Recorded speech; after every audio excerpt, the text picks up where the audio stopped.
उत्तराखंड की रहने वाली 24 साल की बबीता पांडे को गायब हुए 14 दिन बीत चुके हैं, लेकिन बबीता पांडे का अभी तक कोई सुराग नहीं मिला है। अब बबीता पांडे को आसमान खा गया या फिर जमीन निगल गई, उसकी गुमशुदगी की एक रहस्यमय कहानी बन चुकी है। लेकिन बबीता पांडे को गायब होने के पीछे एक थ्योरी ये भी चल रही है कि कहीं बबीता खुद तो गायब नहीं हो गई, कहीं वो खुद अपने परिवार और दोस्तों से दूर तो नहीं चली गई। लेकिन इस थ्योरी पर विश्वास इसलिए नहीं होता क्योंकि जिस दिन रात के समय में बबीता पांडे गायब हुई थी, यानी 29 मई को, उस दिन दिन के समय में बबीता ने अपनी मां को फोन कॉल किया था और फोन कॉल पर बबीता पांडे ने अपनी मां से कहा था कि कल मैं वापस घर लौट रही हूं। क्योंकि उनकी मां ने पूछा था कि बेटा काफी दिन हो चुके हैं गए हुए, तो घर कब आएगी। तो बबीता पांडे ने अपनी मां से कहा था कि मम्मी यहाँ पर बहुत ज़्यादा बारिश हो रही है, जिसके चलते मैं कल घर वापस लौट जाऊंगी। अब एक तरफ जो बेटी जो है अपने परिवार से इस तरह का उसका नाता हो और वो कह रही है कि मैं कल घर वापस आ जाऊंगी, तो वो खुद गायब क्यों हो गई, यहाँ पर सवाल ये खड़ा होता है। इतना नहीं, बबीता पांडे के परिवार वालों का ये कहना है कि वो घर की एक प्यारी बिटिया थी, उसको किसी भी तरह की कोई परेशानी नहीं थी, हंसी खुशी अपना जीवन जी रही थी, जिसके चलते बबीता पांडे के भाई का ये कहना है कि हो ना हो उसके साथ कोई साजिश घटी गई है जिसका अभी तक पर्दाफाश नहीं हुआ है।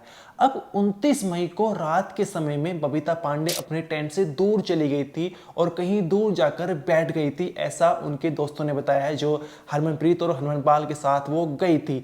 अब हरमनप्रीत और हरमनपाल के साथ बबीता पांडे की 29 मई को देर रात को लड़ाई हुई थी। अब किस वजह से लड़ाई हुई थी, किस वजह से विवाद हुआ था, उसकी जानकारी हम आपको इस वीडियो में देंगे।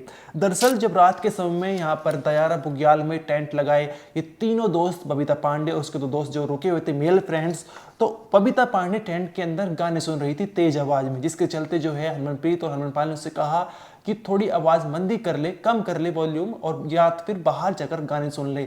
और ये 29 मई रात के करीब 11 बजे हुए थे। बबीता पांडे जो है इस बात को लेकर उसके हरमनप्रीत और हरमनपाल से कुछ विवाद होता है और वो टेंट से बाहर चली जाती है, 50 से 100 मीटर दूर एक पेड़ के नीचे बैठ जाती है और वहां जाकर गाने सुन रही थी कान में ईयरफोन लगाकर।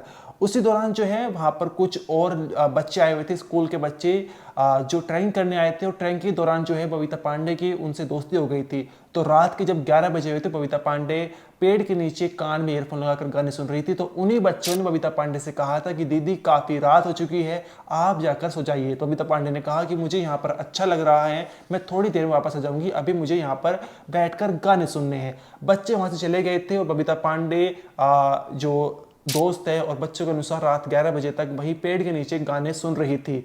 अब इसके बाद सुबह जब 5 बजे बबीता पांडे के दोस्त टेंट से उठते हैं तो बबीता पांडे कहीं दिखाई नहीं पड़ती, उसका फोन भी स्विच ऑफ आ जाता है। अब इसको लेकर भी बबीता पांडे के भाई ने सवाल उठाया है कि रात के समय में जो उसकी बैटरी 60% थी, उस समय सुबह तक जो है बबीता पांडे का कैसे फोन जो है स्विच ऑफ हो सकता है। यहाँ पर बबीता पांडे के भाई ने सवाल उठाया। इसके अलावा हम आपको बता दें, बबीता पांडे जो है वो उत्तराखंड के रामनगर की रहने वाली है।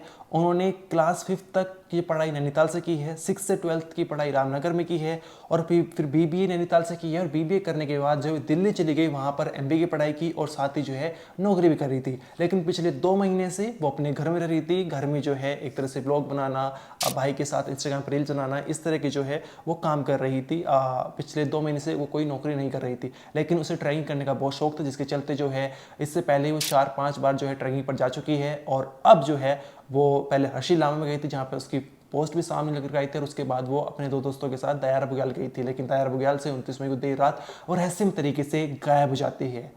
अब बबीता पांडे तो गायब हुई, लेकिन उसी तारीख को 29 मई को बागेश्वर के ग्लेशियर पिंजर में एक लड़का घूमने गया था, यूपी के शामली का अभिषेक चौहान, अपने 3 दोस्तों के साथ। लेकिन वो भी जो है वहां से 29 मई के दिन में गायब हो जाता है रहस्यमय तरीके से।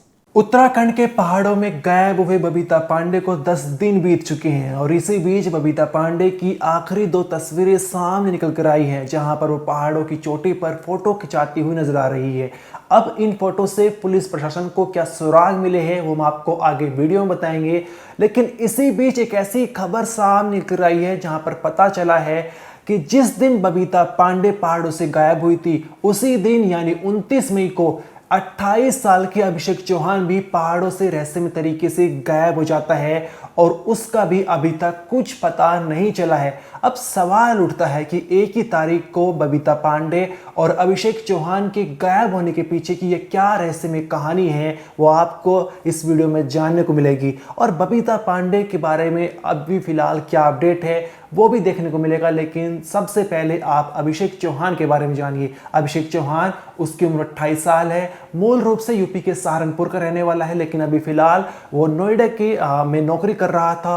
और 28 मई को 3 इंजीनियर दोस्तों के साथ जो है वो ट्रैकिंग करने के लिए गया था। अभिषेक चौहान अपने दोस्तों के साथ बागेश्वर जिले के पिंडारी ग्लेशियर ट्रैक पर गया था, जहां पर आप देख सकते हैं कि कितना बर्फीला इलाका है। यहीं पर जो है 4 दोस्त ट्रैकिंग करने के लिए गए थे और 28 मई का दिन यहां पर इन्होंने बिताया था। ये जो पिंडारी ग्लेशियर है वो देहरादून से 400 किलोमीटर की दूरी पर है। 29 मई को ये वापस लौट रहे थे और एक इलाका पड़ता है मलियादौड़ क्षेत्र में। यहाँ पर जो है अभिषेक चौहान अपने 3 दोस्तों के साथ वापस लौट रहा था। उनके साथ एक गाइड भी था, आनंद राम। आनंद राम ने ही पिंडारी ग्लेशियर पर जो है इन्हें ट्रैकिंग कराई थी। और मलियादौड़ क्षेत्र में जब ये पहुंचे थे वहां पर भी अभिषेक चौहान के साथ ये ट्रैकिंग जो ट्रैकर था, माफ करिएगा, जो गाइडर था वो मौजूद था। अब यहाँ पर मलियादौड़ क्षेत्र में पहुंचने के बाद एक जगह ये रुकते हैं और अभिषेक चौहान फोटोग्राफी करने के लिए एक नदी वाले इलाके में, जो आप यहाँ पर देख रहे हैं, वहां पर पहुंच जाता है। घना जंगल लग रहा है और गाइडर से कहता है कि तुम मैगी पॉइंट पर आगे जाके रुक जाओ, वहां मैं तुम्हारा इंतजार करूंगा, मतलब मैं तुम्हें वहां पर मिल जाऊंगा। लेकिन काफी देर हो चुकी थी और अभिषेक चौहान जो है फोटो खिंचा, यानी फोटोग्राफी वाला ये जोन है जहां पर नदी के किनारे वो फोटो खिंचाने गए थे, वहां से अभिषेक चौहान नहीं लौटा था।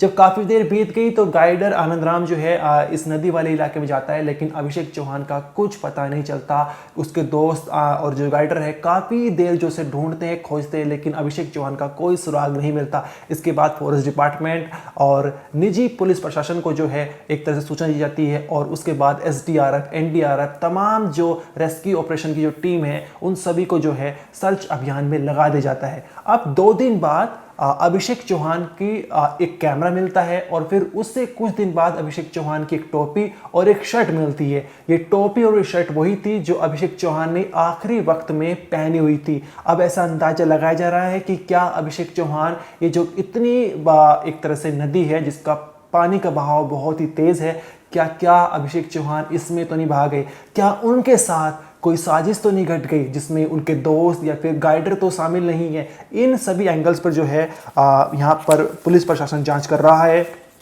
लेकिन उसके बाद से ही अभिषेक चौहान को लगातार ढूंढा जा रहा है। उनकी बहन जो लंदन में रहती है, उन्होंने बताया था कि आखिरी वक्त जब अभिषेक चौहान उनके भैया से बात हुई थी तो उन्होंने ग्लेशियर की जो ट्रैकिंग की थी उसके बारे में जानकारी दी थी, वहाँ से फ़ोटोज़ वगैरह शेयर किए थे।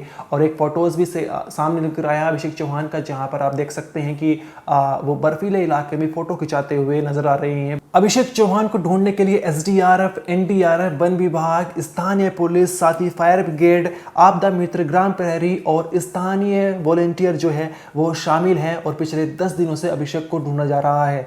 उनके सुराग मिले जैसे टोपी, शर्ट और कैमरा, लेकिन अभिषेक चौहान कहाँ गायब हो गए हैं इसके बारे में किसी को जानकारी नहीं है। उनके परिवार को अभिषेक की सकुशल मिलने की पूरी आशा है। अब बबीता पांडे की कहानी पर आते हैं। बबीता पांडे भी पिछले 10 दिनों से गायब हैं। वो भी 29 तारीख की रात को रहस्यमय तरीके से दयारा बुग्याल से गायब हो जाती हैं, लेकिन अभी तक उनका कोई ठोस सुराग नहीं मिल पा रहा है। लेकिन 2 तस्वीरें उनकी सामने निकल कर आई है, जहां पर एक तस्वीर में उन्होंने पिंक कलर का टॉप पहन रखा है, ब्लैक कलर की पैंट है, उनके चेहरे पर एक खूबसूरत स्माइल है और पहाड़ों की चोटी पर वो फोटो खिंचाती हुई नजर आ रही हैं।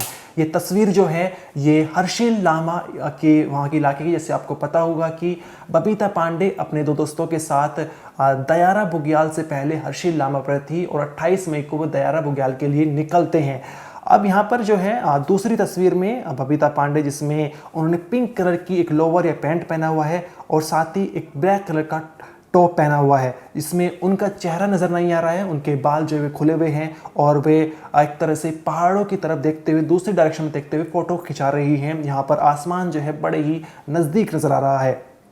ये दोनों फोटो जो है हर्षी लामा के इलाके की हैं और बताया जा रहा है कि 27 और 28 मई को ये फ़ोटो खींची थी और ये फ़ोटो बबीता पांडे के इंस्टाग्राम से उनके भाई पंकज पांडे ने जो है खोजी है और यहाँ पर मीडिया को शेयर किया गया है। अब इन फोटो से पुलिस प्रशासन क्या सुराग निकल सकता है, ये अभी जांच का विषय बना हुआ है। इसके अलावा हम आपको बता दें कि बबीता पांडे को ढूंढने के लिए पहले जहाँ पर ITBP, SDRF, NDRF, वन विभाग की तमाम टीमें लगी हुई थी, अब इनको वापस भेज दिया गया है और अब जो है एक तरह से Nehru institute of mountaineering team को जो है लगाया गया है, जो काफ़ी जो है इस मामले में जहाँ पहाड़ों के इलाकों में ढूंढने के लिए एक तरह से काफ़ी सकुशल है। और वो आप देख सकते हैं कि हेलीकॉप्टर के जरिए बबीता पांडे को ढूंढा जा रहा है, जहाँ पर एक ऑफिसर दूरबीन से जो है एक तरह से चप्पा चप्पा देखा जा रहा है कि क्या बबीता पांडे का कोई सुराग मिल सकता है। हम आपको बता दें कि जो नेहरू इंस्टीट्यूट ऑफ माउंटेनिंग है वो एक तरह से पर्वतीय बचाव में काफ़ी सकुशल है।